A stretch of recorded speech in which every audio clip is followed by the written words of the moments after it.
네, 한 해를 마무리하는 말씀은 언제나 종회교회 설립 정신인 이사야 42장 1절이고요. 제목도 제가 은퇴할 때까지 반복되는 우리는 주의 종입니다. 이사야 42장 1절 말씀 다시 한번 같이 읽어보겠습니다. 목소리를 읽겠습니다. 시작. 내가 붙드는 나의 종, 내 마음에 기뻐하는 자, 곧 내가 택한 사람을 보라. 내가 나의 영을 그에게 주었은즉 그가 이방에 정의를 베풀리라. 아멘. 저 말씀은 신약 시대 때 그리스도께서 메시아께서 오실 것을 예표한 말씀이긴 하지만 그 메시아 예수 그리스도의 가르침을 계승해서 2000년째 가고 있는 집단을 우리는 교회, 에클레시아라고 부릅니다. 그러니까는 우리는 저 이사야 42장 1절의 저 말씀이 예수 그리스도에게만 해당되는 말씀으로 치부해서는 안 되고 저것을 우리가 짊어지고 가야 된다. 우리가 세상 가운데 빛을 전하고 이방의 정의를 실현해야 된다라는 사실을 꼭 잊어서는 안 되겠습니다. 네, 이렇게 사실 오늘 메시지는 이걸로 끝이에요. 원래 이제 우리 교회 설립 정신이지 않습니까? 1년에 한 번씩 마무리 하면서 이렇게 하는 건데, 근데 이제 제가 항상 매년마다 1년 동안 들었던 강론 내용을 총정리를 항상 하지 않습니까? 그래서 목이 다 쉬었습니다. 얼마나 힘들었겠습니까? 예. 김예종 성도님은 쌤통이다라는 표정으로 방금 저를 이렇게 약간 쳐다보셨어요. 네. 자, 그래서 지금부터 이제 1년 동안 저희가 배웠던 말씀들을 좀 총정리를 해보도록 하겠습니다. 종회교회는 성서 유니온에서 나온 매일 성경 큐티집 있지요. 매일 성경의 순서에 따라서 주일 강론을 시행해서 공적 예배는 목사가 그 내용들을 풀어서 미리 설명하고 또 개인의 예배는 그 큐티집을 가지고 개인의 삶 속에서 묵상하며 살아가는 그런 삶을 살고 있습니다. 그런데 제대로 되지 않는 개인의 예배 때문에 우리는 억묵이라고 하는 억지 묵상이라고 하는 것을 만들어서 억지로 온라인상에서 모여서라도 한 번씩 일주일에 하루라도 하게 하는 억지를 하고 있지만 억묵이 질묵이 되는 그날까지 저희가 계속 달리도록 하겠습니다. 자, 그러면 이제 시작하겠습니다. 또 두 번 넘어가요. 원인을 모르겠습니다. 저희가 2025년 한 해 동안 배웠던 말씀을 한번 보면 이렇습니다. 1월 달에 여호수아 강론했고요. 2에서 4월까지 길었죠. 누가복음 했습니다. 그리고 5월 달에 에스더 말씀 배웠고요. 6월 달에 역대상, 그리고 그 옆으로 넘어가 볼게요. 9에서 10월 달에 역대하. 네, 그 다음에 올해 가장 하이라이트였지 않나 싶습니다. 7월 달에 요한계시록. 하나님께서 공회교회뿐만이 아니라 오늘날 대한민국의 개신교회와 사회의 현실 가운데 주셨던 가장 강력한 메시지가 아니었나 싶습니다. 그리고 저는 그 말씀을 가지고 또 일본에 가서 한 작은 시골 교회에서도 말씀을 가르쳤고요. 작은 반향이 있었던 것으로 생각합니다.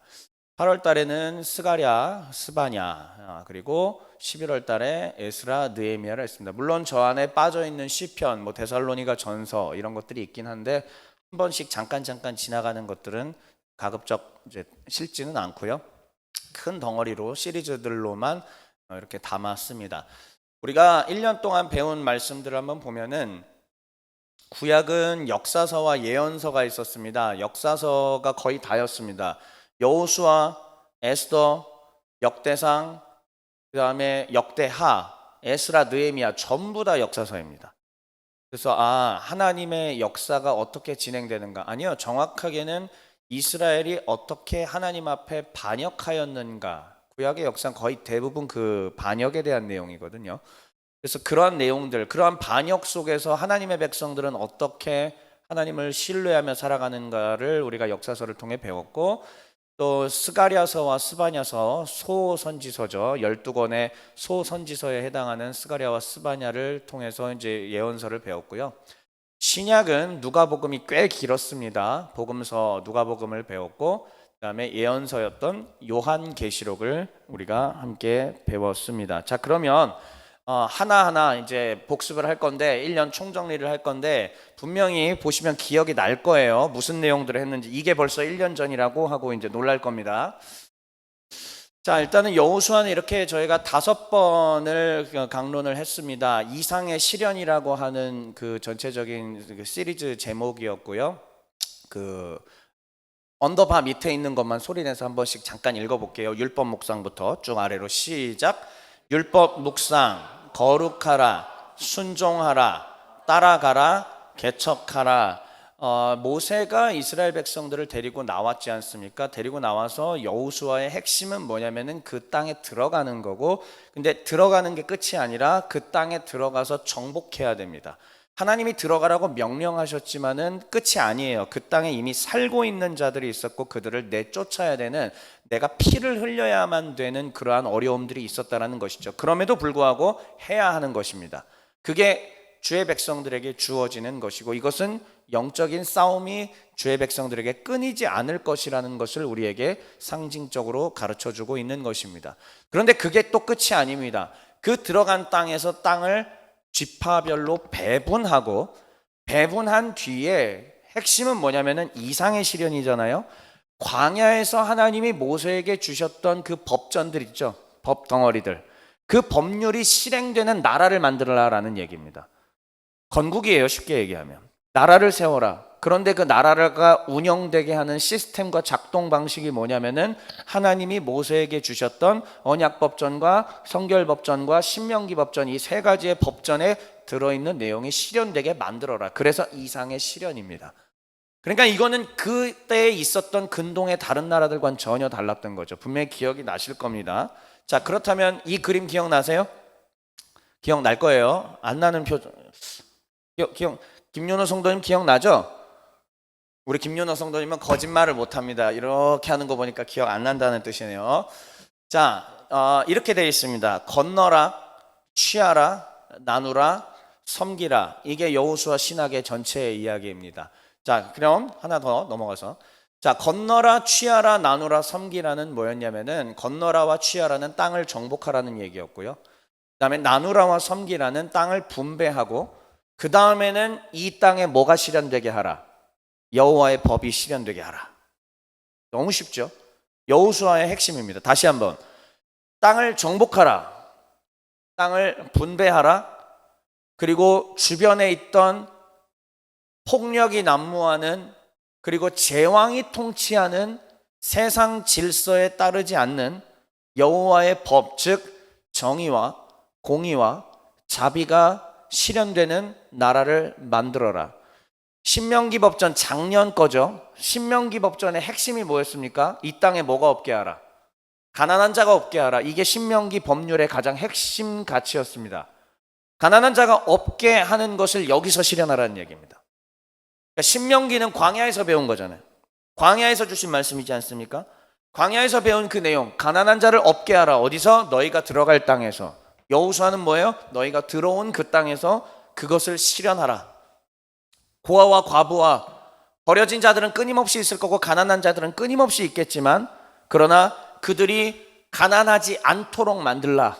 어떻게 도와줄 것인가? 어떻게 사랑할 것인가? 어떻게 섬길 것인가? 이것이 여호수아에서 우리에게 가르쳐주는 메시지였습니다. 자, 그래서 이렇게 되어 있습니다. 좀 글자라서 죄송해요. 그 빨간색 이제 큰 것들만 한번 일단 먼저 보시면, 하나님 나라는 율법을 준수할 때 이루어질 수 있다. 광야에서 주셨던 그 법을 지키라는 얘기죠. 이거였습니다, 여러분. 1장 5절에서 9절, 가장 유명한 성경 본문이지 않습니까? 그런데 우리는 여기서 다들 강하고 담대하라만 기억해요. 강하고 담대하라, 내가 형통할 것이다, 내가 너와 함께 할 것이다, 이것만 기억하고 있는데 그렇지 않습니다. 이 성경의 구조 자체가 뭘 보여주고 있냐면 센터에 율법책이 들어가 있어요. 이 구조 자체가 성경이 이미 이렇게 구성되어 있습니다. 하나님이 이렇게 구성하셨습니다. 그러므로 여기서 센터에 있는 제일 중요한 거 뭘 기억하라? 율법책. 이 땅에서 내 말이, 내 법이 실현되도록 너희는 만들라, 이 얘기했었습니다.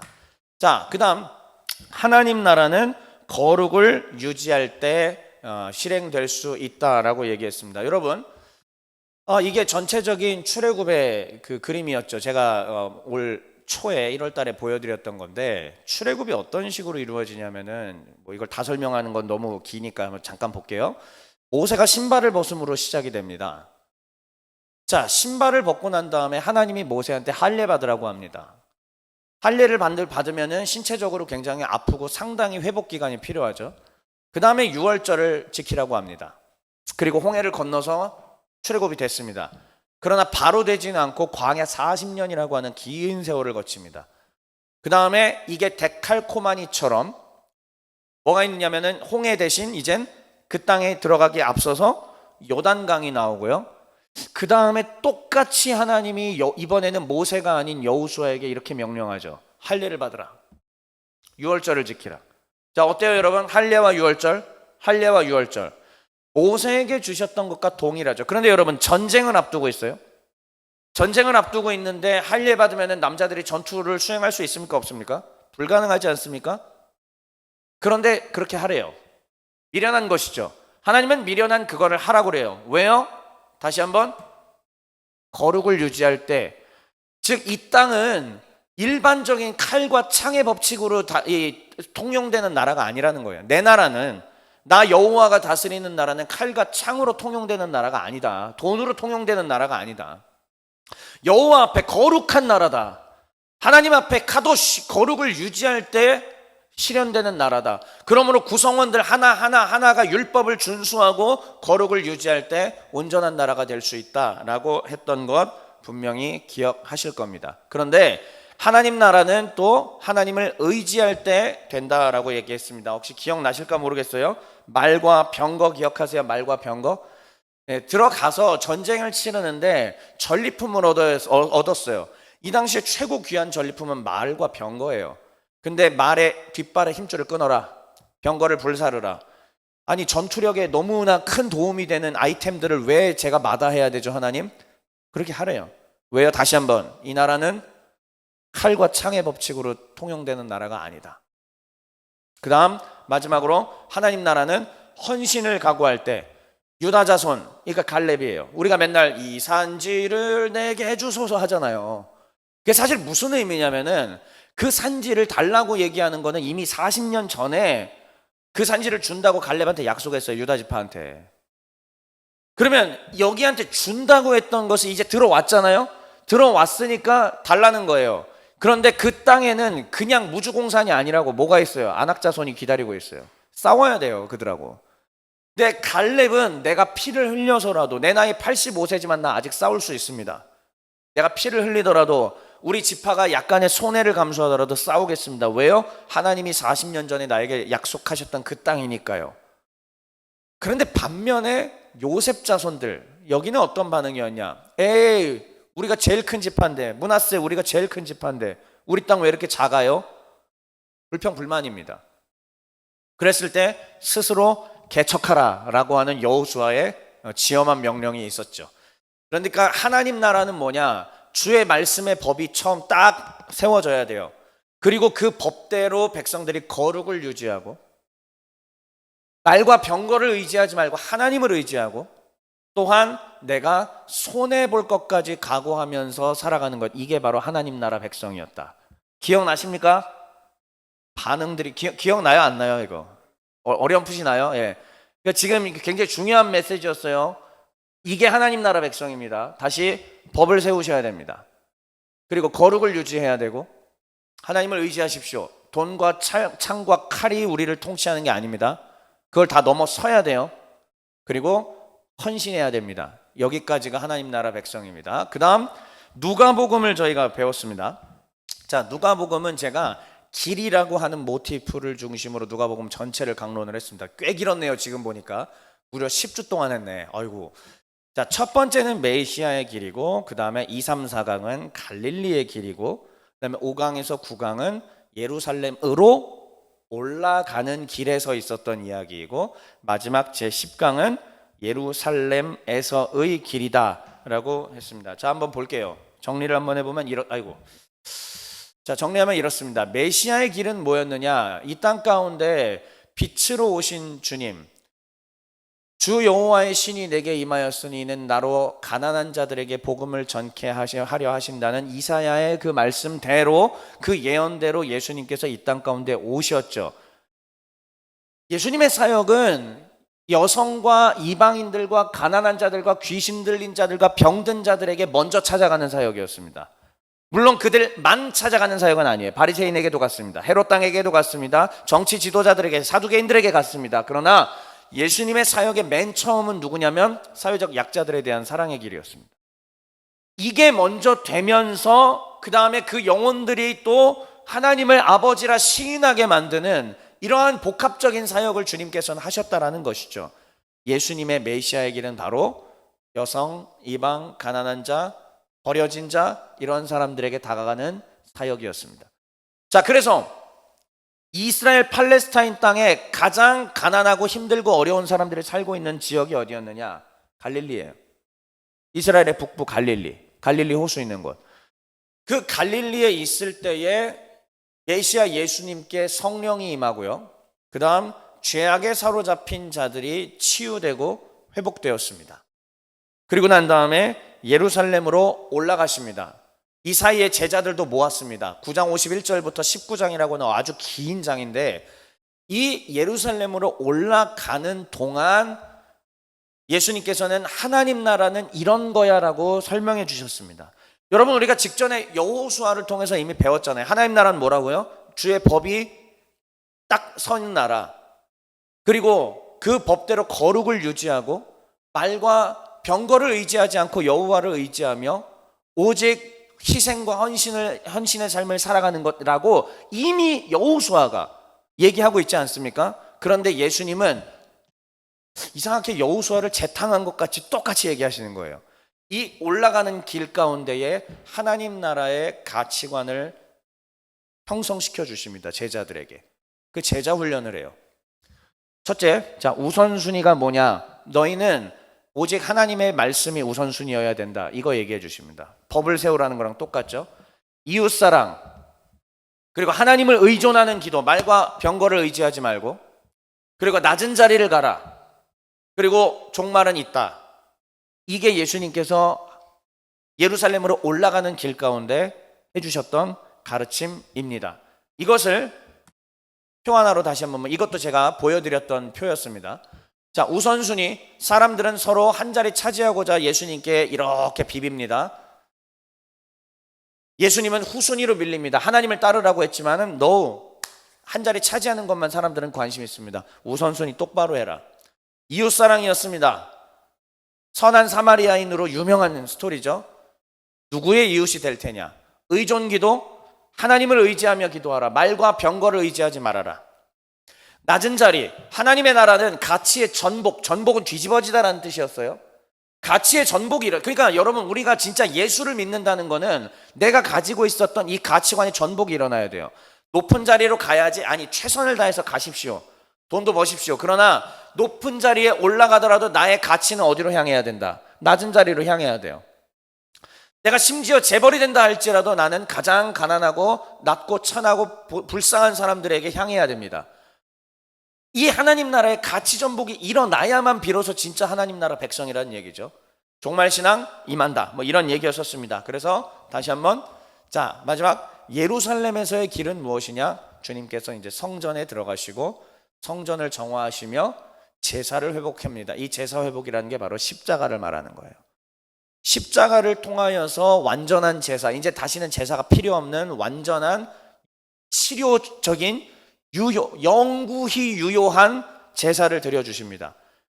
여러분, 구약의 제사가 왜 반복됐는지 아세요? 영구하지 않았기 때문이에요. 그 효력이 일시적이었기 때문입니다. 그러니까 반복적으로 해야 됐던 거죠. 그런데 이제는 제사가 왜 필요 없는지 아십니까? 예수님의 십자가 제사가 영구한 제사이기 때문에 지금도 효력을 발휘하고 있기 때문에 그렇습니다. 그리스도의 이 십자가의 구속 사건으로 인하여서 하나님과의 관계가 회복된 사람들을 가리켜 우리는 교회와 성도라고 이야기하는 것입니다. 자, 그 다음 에스더를 배웠습니다. 에스더는 이렇게 제목을 지었어요. 보이지 않아도 일하시는 분, 시간이 걸려도 일하시는 분, 기억을 통하여 일하시는 분, 이렇게 제목을 지어봤습니다. 하나님은 보이지 않아도 일하신다. 자, 이거는 그냥 뭐 에스더서에 대해서 많은 거를 다 얘기하는 거는 좀 그러니까 이렇게만 간단히 복습합시다. 이 표 기억나세요, 이거? 자, 결국은 에스더 스토리의 핵심이 뭐였냐면은 아각 사람 함무다다의 후손 그 하만이 있었습니다. 그 하만이라고 하는 사람이 유대인들을 다 죽이려고 했던 것이죠. 그때에 하나님이 예비하셨던 에스더가 나서서 왕비가 되었고 벗어났더라 라고 하는 간단한 스토리인데, 이 안에는 신학적으로 엄청난 이 내용들이 들어 있었던 것이죠. 자, 실제로 하만은 누구의 후손이냐면 아각의 후손이라고 하는데, 아각은 그러면은 더 600년 전으로 거슬러 올라가면 아말렉 출신입니다. 그러면 이 아말렉과 이스라엘은 어떤 사이야? 서로 완전히 대립하는 사이예요. 그러니까 아말렉이 이스라엘을 죽이려고 하는 그런 사이고, 이스라엘은 영적으로 아말렉을 반드시 무너뜨려야 되는, 그래서 하나님의 법을 세워야 되는 상황이었던 것이죠. 그런데 이 아각 왕이 사울 왕에게 당합니다. 그런데 그 후손인 하만이 오히려 이스라엘을 다 죽이려고 하는 상황이 연출이 되었던 거죠, 모르드게. 그러나 결국은 승리하는 것은 유다였습니다. 이것은 영적으로 무엇을 의미하는가? 바로 사단이 주의 백성들을 죽이려고 하지만 예수 그리스도를 통하여서 우리는 보호받고 지켜지고 하나님의 거룩한 백성으로 영원한 주의 나라에 가기까지 하나님의 은혜를 입는다. 이게 에스더서가 우리에게 가르쳐주고 있는 내용이었습니다. 자, 에스더서는 이제 이렇게 지나가고요. 역대상이었습니다. 자, 역대상은 역대기 신학이 있고 그다음에 성전을 준비하는 내용들이 있는데요. 한번 또 간단히 보도록 하겠습니다. 아니요. 이건 제목을 읽어야 되네요. 제목이 제일 중요했는데 제가 제목을 안 읽었네요. 자, 성전 준비 1, 2, 3 옆에 언더바 옆에 있는 거를 쭉 읽어 주십시오. 하나로 다 통하거든요, 제목이. 자, 언약이 시작. 언약이 회복되면 환경이 회복되리니 회복된 자여 이제는. 자, 여호수아도 아까 보세요. 맨 처음에 하나님의 법이 세워져야 된다라고 얘기를 했잖아요. 그럼 예수님도 뭐라고 그랬죠? 우선순위를 세우라고 얘기하셨지 않습니까? 다시 구약입니다. 역대상인데 여기서도 똑같이 얘기하는 거예요. 언약이 회복되면, 이건 뭐냐면은 잃어버렸던 언약궤가 다시 이스라엘에 들어오는 걸 얘기하는 거예요. 그러면 언약궤가 들어온다는 건 뭘 상징하죠? 언약궤 안에 뭐가 들어있어요? 하나님의 말씀이 기록된, 십계명이 기록된 돌판이 들어있지 않습니까? 그럼 주의 법이 다시 들어온다는 얘기예요. 지금 되게 일관돼요, 메시지가. 여호수아서에서도 다시 한번 율법책, 주의 법을 세워라. 예수님이, 신약이니까 이쪽으로 갈게요. 예수님이 말씀하신 올라가는 길에서 얘기하신 것도 우선순위를 세워라. 주의 법이 먼저다. 그 다음에 이 역대, 가운데쯤 있는 역대기에서도 뭘 말해요? 언약, 주의 법을 세우는 거 얘기하는 거죠. 주의 법이 먼저 세워지면 그 다음에 뭐가 회복된다? 주의 환경이 회복된다. 이게 영적인 원리와 법칙이라는 얘기예요.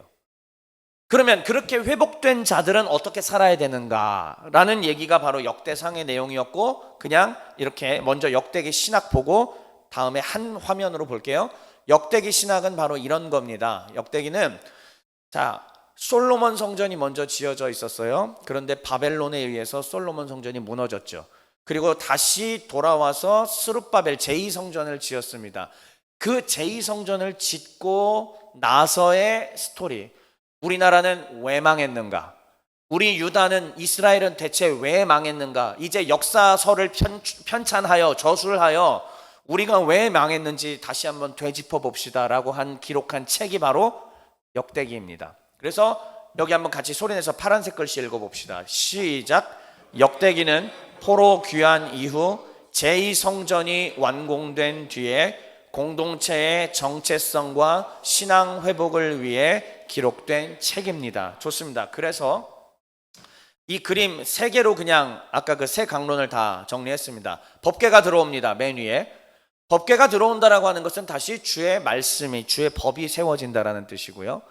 그랬더니 환경이 회복되기 시작합니다. 저 법궤 들어오고 나서 성경은 뭘 가르쳐 주느냐? 다윗이 어디로 가든지 여호와께서 이기게 하시더라. 그래서 영토도 확장이 되고 주변 열강들 사이에서도 다윗은 인정받게 되고 힘 있는 삶을 살게 되었죠. 자, 그런데 제가 얘기했죠. 아까 예수님께서 가르쳐 주신 것도 마찬가지입니다. 그렇게 해서 만약에 우리가 혹시 부자가 됐어요. 승승장구했습니다. 능력을 갖추게 되었습니다. 높은 자리까지 갔어요. 승진했습니다. 그런데 하나님 나라의 백성은 어떻게 가치가 전복되는 사람이라고 했습니다. 높은 자리에 가면 갈수록 어디로 가라? 올해 나왔던 영화, 제가 저거 보고 왔지 않습니까? 저 일본 선교를 하는 사람이니까. 노리마츠 마사야스 선교사님, 일본 최초의 개신교 선교사고 그 최초의 개신교 선교 대상 국가가 우리 조선이었습니다. 정확하게 얘기하면은 일본 제국주의에 의해서 국권을 침탈당한 대한제국이라고 표현을 하겠습니다. 그런데 그때의 노리마츠 마사야스는 대단한 집안이었고 돈도 많았지만 이 조선에 와서 내가 그리스도의 복음을 전하지 않으면 견딜 수 없다. 그래서 자기 자신의 모든 것을 다 내어놓고 무명, 이름 없는 자로서 그렇게 살아가는 모습을 보여주었던 것이죠. 하나님 나라 백성은 바로 이런 거다라는 것입니다. 하나님의 법이 들어오면 분명히 환경이 회복될 겁니다. 모든 내 마음도 좋아질 것이고 내 상황과 환경도 풀리게 되는 역사가 있게 될 것입니다. 그러나 그렇게 해서 잘 되고 성공하고 발전되면 될수록 어떻게 해라? 무명, 이름도 없이 빛도 없이 주 그리스도의 나라를 위하여 살아가라. 이것이 역대상이 우리에게 가르쳐 주었던 메시지입니다. 이제 하이라이트 요한계시록입니다. 여름으로 왔습니다. 여름 7월입니다. 7, 8월. 요한계시록은 진짜 참 올 한 해 하나님께서 우리에게 가장 크게 은혜를 주신 말씀인데 그렇다고 그걸 다 뭐 얘기를 할 수는 없고 일단은 한번 제목들 쭉 한번 소리내서 다시 다 읽어보시죠. 시작. 성도여 이것이 역사이니라. 성도여 고난은 당연하다오. 성도여 우리는 전사들이오. 성도여 666을 따라갈 텐가. 성도여 신앙을 지켜주시오. 성도는 이기는 자들이라오. 요한계시록의 메시지가 우리에게 주는 게 바로 저 내용입니다. 요한계시록은 이거죠. 우리가 하나님의 법이 세워진 사람이 되었고 가치가 전복되어서 무명으로 멋지게 살아갑니다. 그런데 그렇게 무명으로 살아가는 참된 그리스도인들에게 두 번째 제목 뭐예요? 고난은 당연하다라는 것입니다. 진짜 크리스천들이라면 고난은 무조건입니다. 물론 고난의 정도는 다 달라요.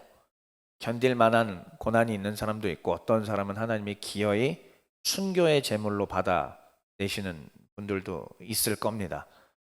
어떤 사람은 질병으로, 어떤 사람은 사업 실패로, 어떤 사람은 가정에 여러 가지 문제가 발생하는 것으로, 어떤 사람은 인간관계의 틀어짐으로, 아니면 이걸 한 번에 다 다릅니다.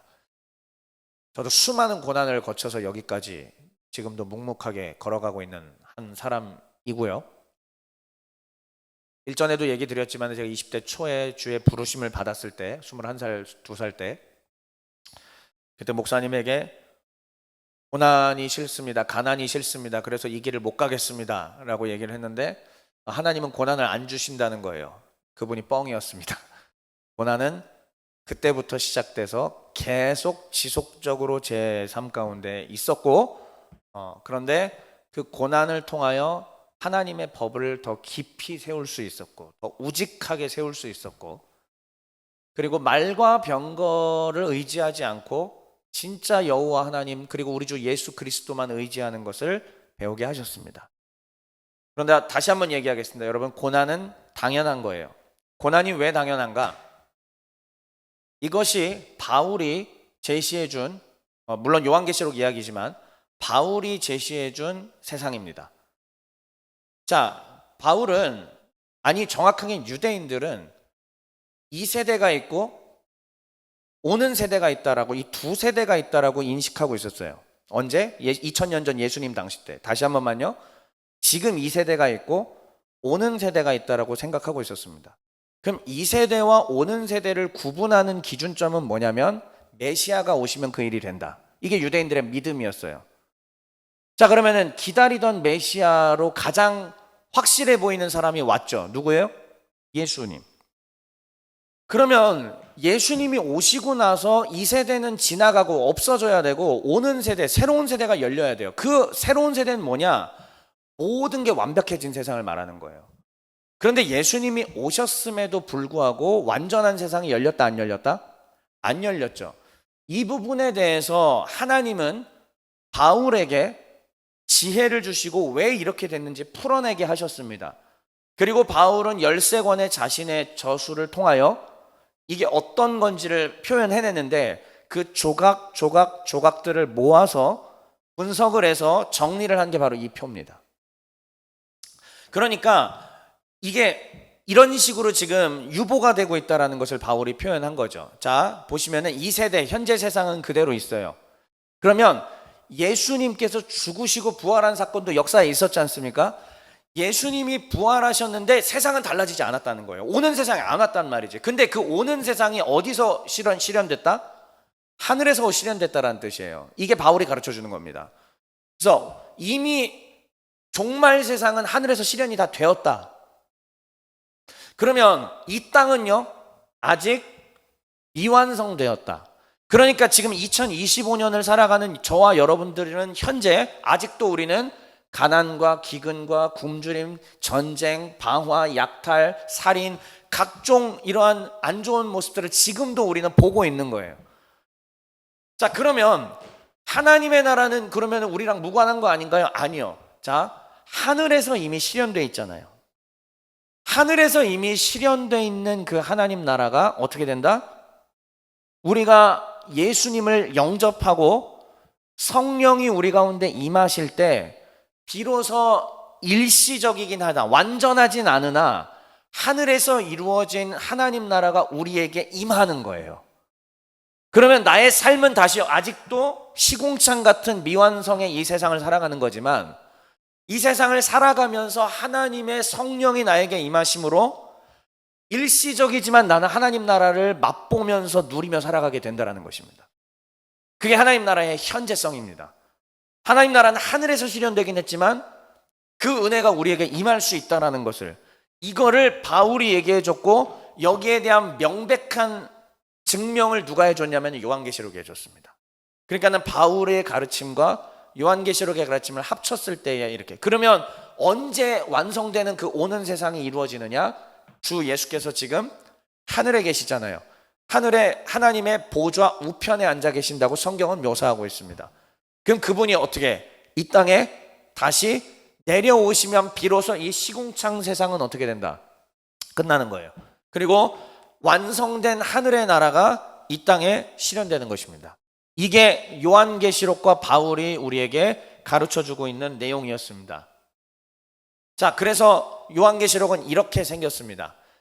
현실의 역사를 보여주고 하늘의 예배를 보여주고 또 19장의 하늘의 찬송으로 건너뛰면서 종말이 되는데 그 사이에 있는 일들은 인류 역사가 다 경험하는 일들이란 얘기예요. 7개의 임봉, 7개의 나팔, 그리고 짐승과 성도의 대결, 그리고 마지막에 바벨론 심판. 여러분 긴 걸 얘기를 못하겠고 짐승과 성도 저기만 보시면 됩니다. 그러니까 지금 짐승과 성도는 뭐냐면 짐승이라고 이 비유되고 있는 이 존재들이 성도들을 괴롭히고 있는 것인데, 왜요? 아직은 우리는 완성되지 않은 세상을 살고 있으니까.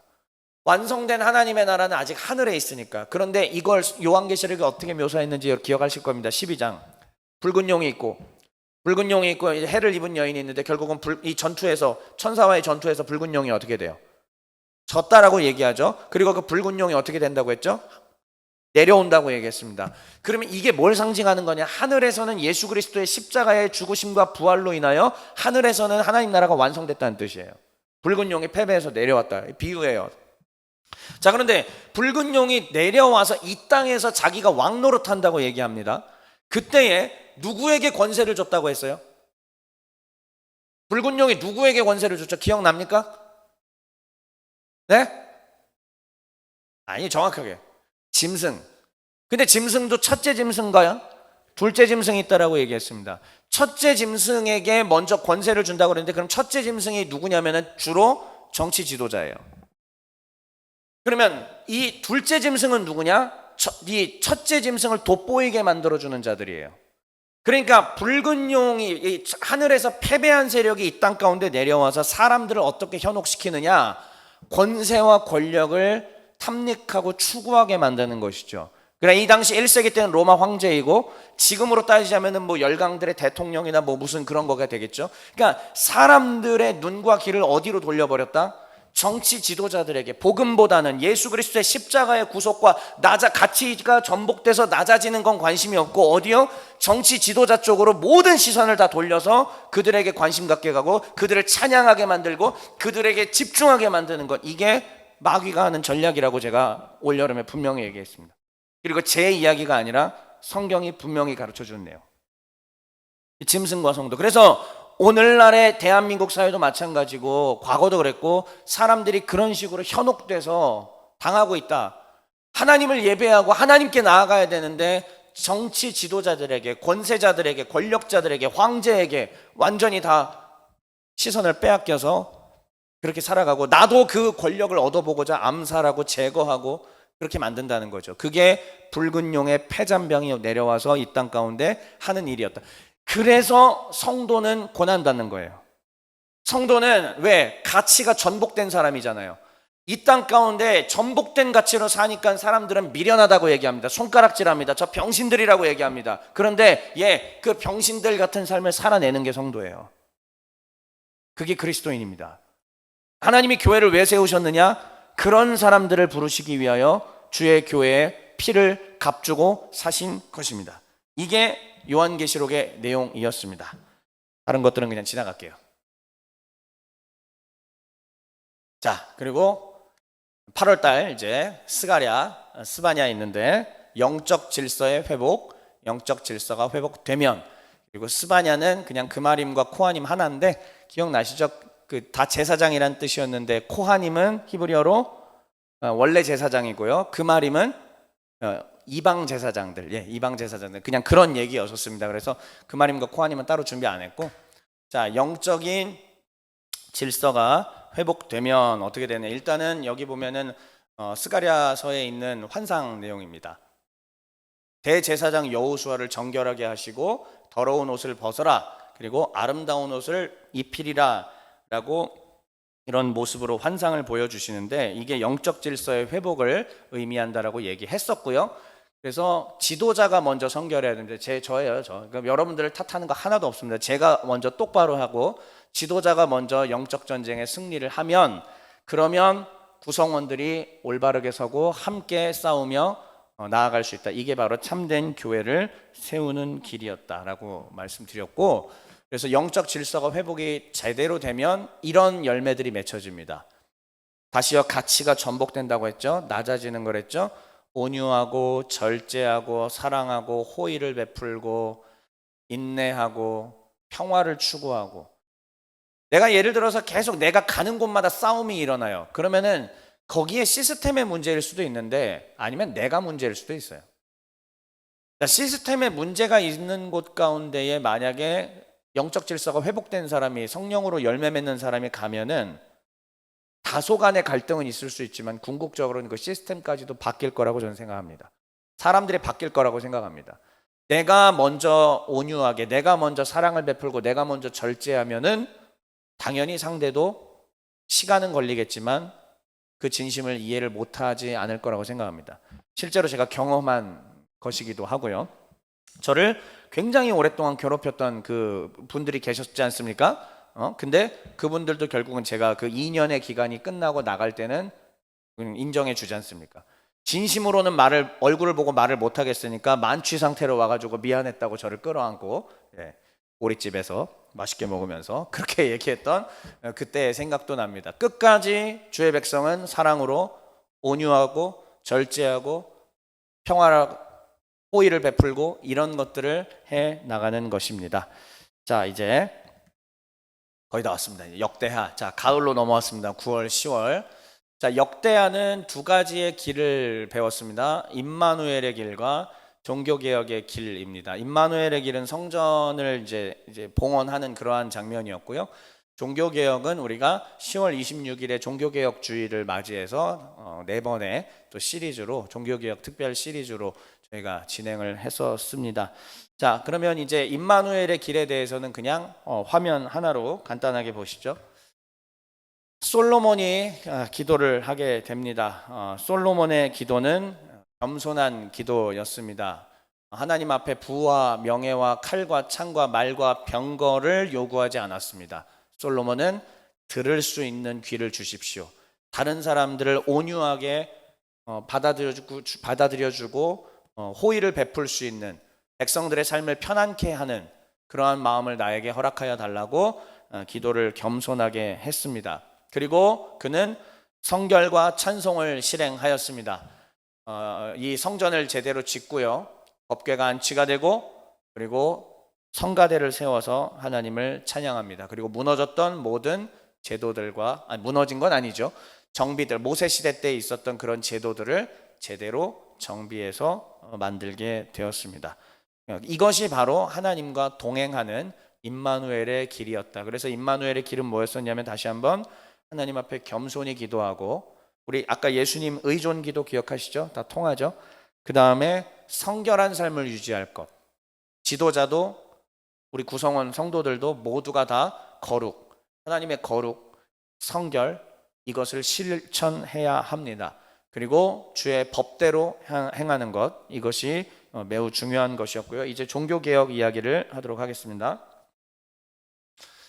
자, 1차 종교개혁보다 4차 종교개혁까지 있었는데, 1차 종교개혁은 여호사밧의 개혁이었습니다. 여호사밧의 개혁의 핵심은 뭐였냐면은 율법책을 가르치는 일들을 했다. 끝. 네, 이렇게 넘어가면 됩니다.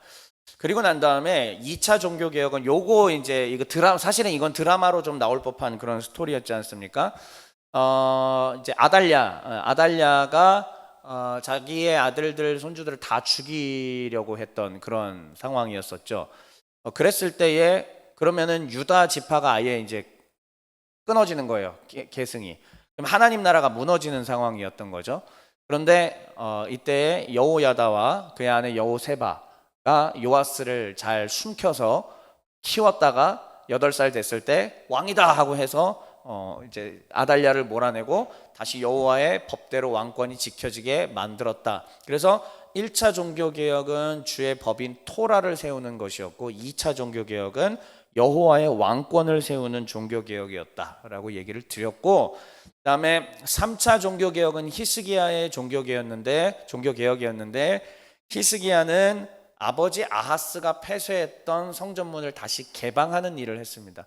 아하스는 사람들이 하나님을 예배를 못하게 아예 문을 다 잠궈놨었습니다. 그런데 히스기야가 다시 문을 열어서 사람들로 하여금 예배할 수 있는 길을 열어주었고요. 그리고 마지막 요시야는 잊혀져 있었던 자신의 할아버지와 아버지였던 므낫세와 아몬이 나라를 다 망쳐놨는데, 그런데 잊혀지고 또 숨겨졌었던 율법책을 발견하고 가슴을 치고 눈물을 흘리며 통곡하며, 주의 법이 얼마나 중요한데, 하나님의 법이 가장 소중한 것인데 우리가 이것을 망각하였구나 발견해서 백성들에게 낭독하게 하고 다시 개혁을 이루었다라는 스토리였습니다. 그래서 히스기야의 개혁은 열린 문, 성전을 열고, 요시야의 개혁은 열린 책, 말씀을 열고, 그리고 예수 그리스도의 길은 열린 길, 우리에게 죄사함의 은총을, 구원의 길을 열어주시는 그러한 일이었다라는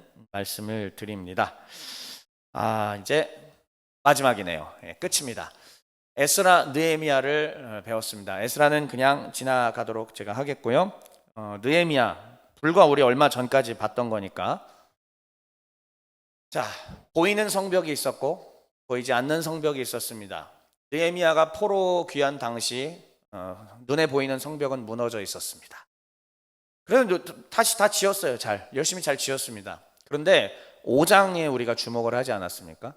5장은 보이지 않았던 성벽이 무너져 있던, 즉 여호와의 법이 무너져 있었던 거죠. 하나님의 법에는 이스라엘 백성들에게 고리대금하지 못하도록 이자 받지 말라고 했었습니다. 그런데 사람들의 욕망과 욕심으로 인하여 높은 지위에 있는 귀족들이 사람들에게 돈을 꿔주고 엄청난 고리를 착취하는 그런 모습을 느헤미야가 발견하게 된 것이죠. 성벽은 지었으나 사람들의 삶 가운데에 이 사회 속에서 여호와의 법이 무너져 있던 것을 확인한 것이죠. 그래서 마지막으로 초막절 사경회라는 것을 회복시켜서 그 초막절의 사경회를 하며 율법 즉 여호와의 가르침인 토라를 재건시켰습니다. 지도자들을 가르쳤고 또 그 지도자들이 백성들을 끊임없이 말씀으로 가르쳐서 무너진 이스라엘을 다시 재건하게 했던 것입니다. 자, 여기까지가 1년 동안 배운 내용입니다. 우리가 1년 동안 이러한 내용들을 배웠습니다. 그래서 반드시 오늘 이제 오늘이나 내일 중에 밴드에 들어가셔서 특별히 마지막 주 거는 이렇게 보시면 1년 전체를 되짚어 볼 수 있는 거니까 다시 한번 보시면서 하나님이 나에게 어떤 것을 가르쳐 주셨나. 그러니까 예배 한 번 한 번에도 하나님의 말씀을 들어야 되긴 하지만은 하나님 나라의 체계를 우리는 갖춰야 돼요. 그래야 건강한 신앙인으로 살아갈 수 있거든요. 자, 그럼 지금 여호수아부터 여기 느헤미야까지 여러분 뭘 배우셨습니까? 하나님이 일관적으로 뭐 지금 얘기하고 계셨죠? 법을 세우랍니다. 이게 성경 전체의 주제예요. 여호와의 법을 세워라. 그러면 여호와의 법이 뭔데요? 법을 배워야 되겠죠. 그래서 제가 2026 다음 주부터 당장, 사실 한 주는 건너뛸 수도 있는데 둘째 주부터 할 수도 있는데 그 법의 내용을 정말 어렵지만은 그 법의 내용을 가지고 주일 강론을 할 겁니다. 석 달 동안. 출애굽기 20장부터 23장에 그 지루하고 재미없는, 사람들이 성경 읽기 하다가 20장부터 다 포기하잖아요. 신년 딱 새해를 맞이해서 열심히 성경 읽어야지 창세기까지 재밌게 보다가 출애굽기까지 재밌게 보다가 20장 10계명 나오면서 딱 성경 덮어요. 그 다음부터 다 법이거든요. 지루하잖아요. 재미없잖아요. 근데 그걸 하려고 합니다. 주의 법을 배워서 하나님 나라가 어떤 것인지 정확하게 더 이해하고 가야 돼요. 여호와께서 2025년도에 우리 하나님이 끊임없이 우리 종회교회에다가도 법을 세우라고 말씀하신 겁니다.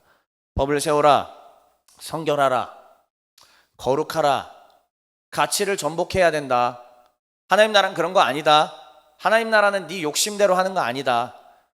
내가 너에게 복을 주어서 승진도 시켜주고 월급도 올려주고 내가 너를 잘되게 하긴 하겠지만 올라가서 너만 누리라고 또 남을 짓밟으라고 그런 거 아니다. 준 만큼 그 이상으로 내 법률대로 나의 통치대로 살아가는 내 백성이 되라.